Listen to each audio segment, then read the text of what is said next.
Hey guys, Corey again. So yesterday at Sandspit I told you about the bungee loops that I've put on my ski and how I use them to latch my rope and carabiners to when I'm mooring my ski when parking at the ramps or the wharf or whatnot.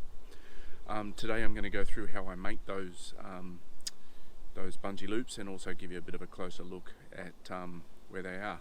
So basically I've spliced up a rope, put 2 carabiners fixed on each end. I can use those, quickly clip on to my loops forward, and I've got another one down aft. Now this usually works pretty well, except when I'm actually fishing, the one down aft gets in the way. Hasn't really been a problem when I'm using the sea biscuit or just generally, having a hoon, but particularly when the chili bin or the esky is on the back, or cooler, however you call it. When it's on the back, it becomes quite cumbersome to lean over that and unclip the carabiner. So usually when that's the case, when I'm going fishing, I'll usually just put it through here and loop it back on itself. But again, that runs the risk of scratching up my handle, which I don't really want to do. So today, when I'm showing you how I actually make these loops, I'm going to make a bigger loop, not wrapped through the eyelet like I have done here, but this time just a loop that I'll go back around and go back around on itself, and then connect the carabiner too. So a closer look at the forward one. Piece of bungee through there, clamped together on itself, and then some heat shrink over the top. The same thing down aft, through the towing eyelet that's used when you're towing a sea biscuit or whatever. Again, just cramped back on itself, and then heat shrink over the top to keep it from catching and causing anyone any injuries or scratching the ski or whatever. Alright, so today we're going to make 2 loops, one for each side, to go around the rear passenger handles behind the seat, allowing us to tie off when we've got the esky or the chili bin or the cooler, whatever you want to call it, on the back, but also being able to be removed if we're just going to go for a hoon. Once these are on, I may cut that other one off the back, but I'll probably just leave it on there just in case. So what you're going to need is you're going to need some bungee cord. This was, I know I got it from Smart Marine. It was, I don't think it was even $10 a metre, so might have even been like 5. So I've got a metre of bungee. I've got 19mm double walled heat shrink. The double walled I'm using because it's got glue on the inside, so that will also reinforce the join, as well as just making things a bit tidier. You need your hog ring pliers and hog rings. I got these from a car upholsterer supply company. I think they were like $20, including a bag of 50 odd 100 hog rings.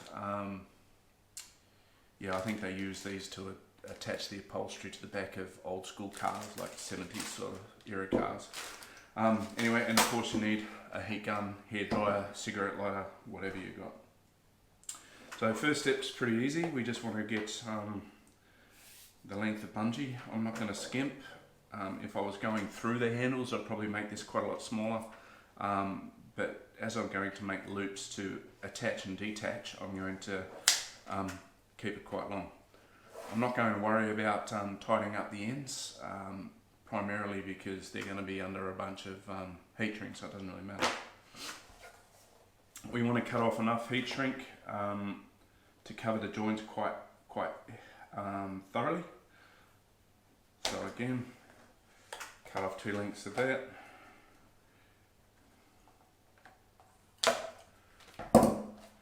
Get it out of the way. Now, one of my favourite mistakes to make is to forget to put the heat shrink on first, so don't do that. I generally use 3 of these hog rings per bungee. You may only need 1, you may get away with 2. I use 3 because it's just a bit tidier. So again, heat shrink on very important. Loop around itself. Get our hog ring pliers. Hog ring.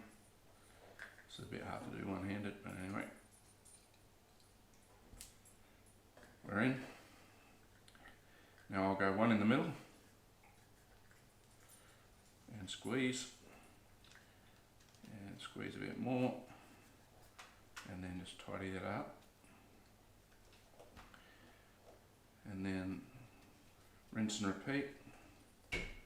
So that one there's in the middle of where I want to join. I'm going to go opposing, so the opposite direction this time. Again, squeeze, slightly offset, squeeze a bit more, too much, pinch them together so that I don't end up with a barb, and then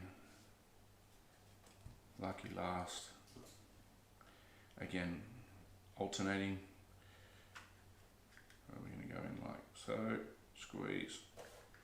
Maybe I should have sorted the end of those things out. Anyway, can't be perfect. Right, so there we have it. They're all hog tied together. That's not coming apart in a hurry. So we're going to put our heat shrink around it. Probably went too big on the heat shrink, but that's alright. Better too much than not enough. Roughly centered in there. Block your ears.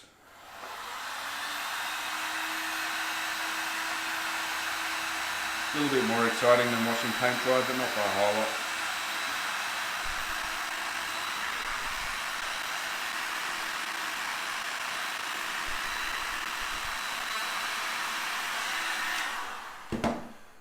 There you have it, job done. So when I go back outside, oh that's hot, I'll feed that back through, still hot, through my little eyelet, and it'll come back on itself, and then I'll clip my carabiner into there. When that cools down, I'll show you how. I won't make you sit through another one. So that's that.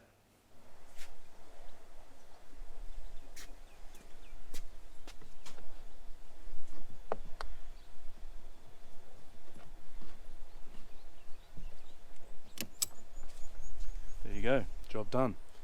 If you got some value out of it, please give me a thumbs up, hit subscribe.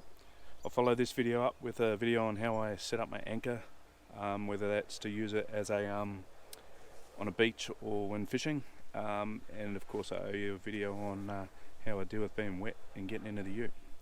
So thanks for watching, see you next time, see ya.